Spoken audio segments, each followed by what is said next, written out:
The sun was sinking behind the blood-red ridges of Arizona, spilling its fire across the valley where Samuel Grady's ranch lay silent and still. For 15 long years, Sam had lived alone on that stretch of hard land. His only company the wind that hissed through the sagebrush and the lonely howl of coyotes at night. Folks in the nearby town of Deadwood whispered about him. The man who spoke little, rode alone, and never came to town unless he had to. They said he was a ghost of the war, a man who'd buried his heart in the dirt when his family was taken by fever and his brother by bullets. Sam didn't correct them. Let them talk. Silence had become his closest friend. But that evening, as he rode back from checking the north fence, something in the distance caught his eye, a thin plume of dust rising fast against the dying light.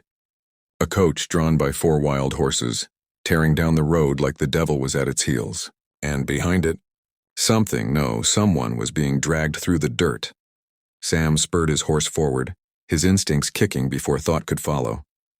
As he drew closer, the scene unfolded like a nightmare.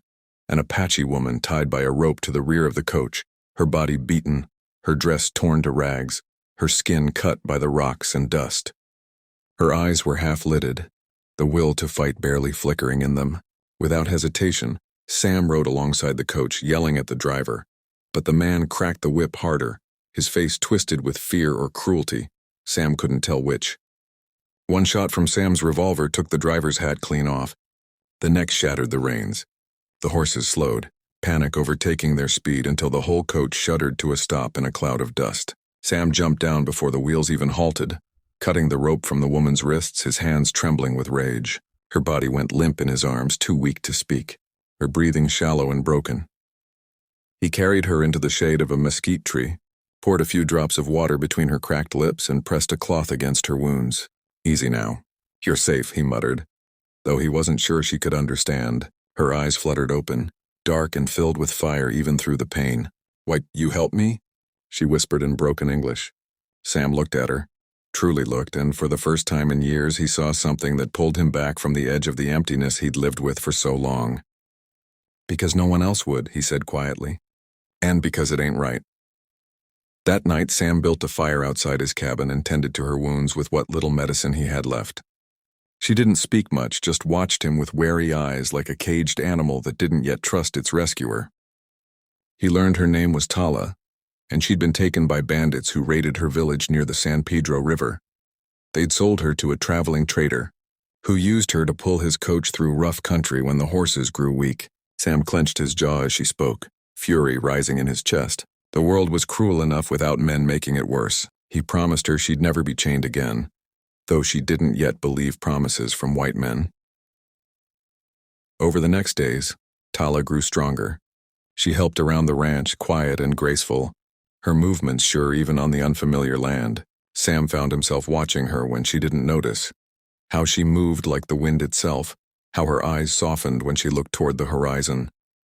He'd forgotten what it felt like to have someone nearby, to hear another voice beside his own. The silence that once comforted him now felt heavy, almost suffocating when she wasn't around. But he knew the danger. Word spread fast in the Wild West, and an Apache woman living with a white rancher was a scandal, or worse, an excuse for violence. One morning, Sam rode into Deadwood for supplies, but before he reached the general store, he felt the stares. Men paused in their talk. Women crossed the street. The sheriff, old Dan Hargrove, met his eyes from the saloon door. "Heard you got company out there," Dan said, voice low but firm. "That true?" Sam didn't answer. He didn't need to. The silence said enough. Dan sighed, spitting tobacco into the dust. "You know how folks are, Sam.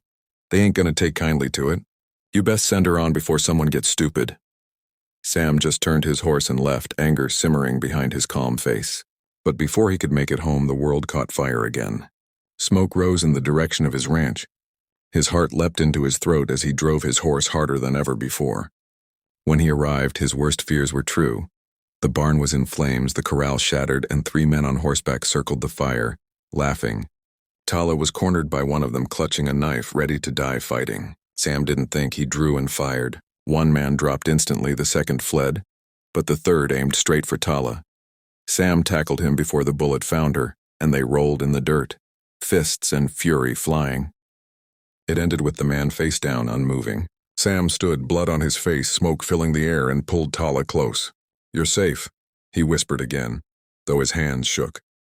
They spent the night by the ruins, the fire finally dying. Tala looked at the wreckage of what had become her new home and then at Sam. "Why you stay alone so long?" she asked softly. Sam looked into the fire, seeing ghosts of faces long gone. "Because everything I loved burned away. Same as this place." She reached out, touching his hand gently. "Then maybe we build again, together." Her words cut deeper than any blade.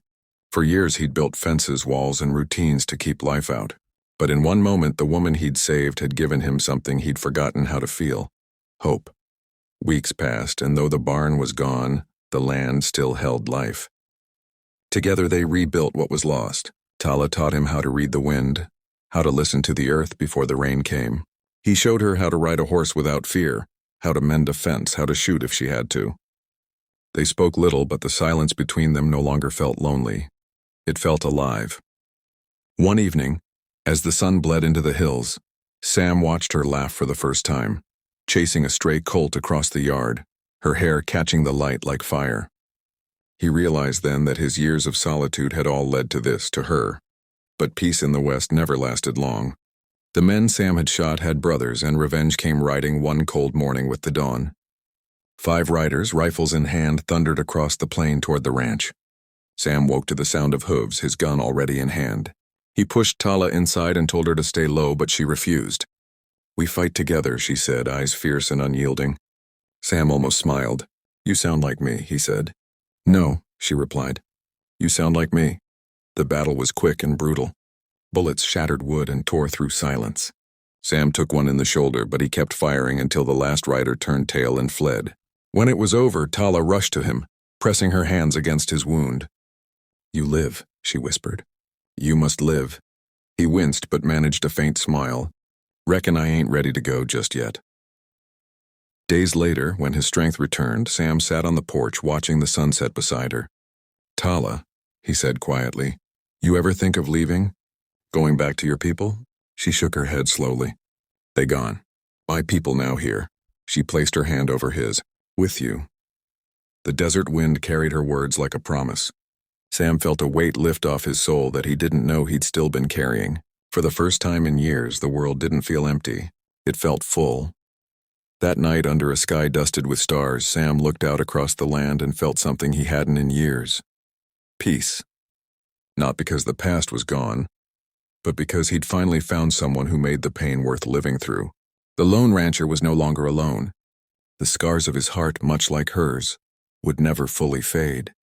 But together they'd found something stronger than pain: purpose and the quiet, stubborn kind of love that only the wild could grow. As the fire crackled, Tala leaned her head on his shoulder and whispered, "You saved me once. Now we save each other." And there, beneath the endless sky of the frontier, the wind carried their laughter into the night. 2 souls, once broken, now bound by the land and by fate.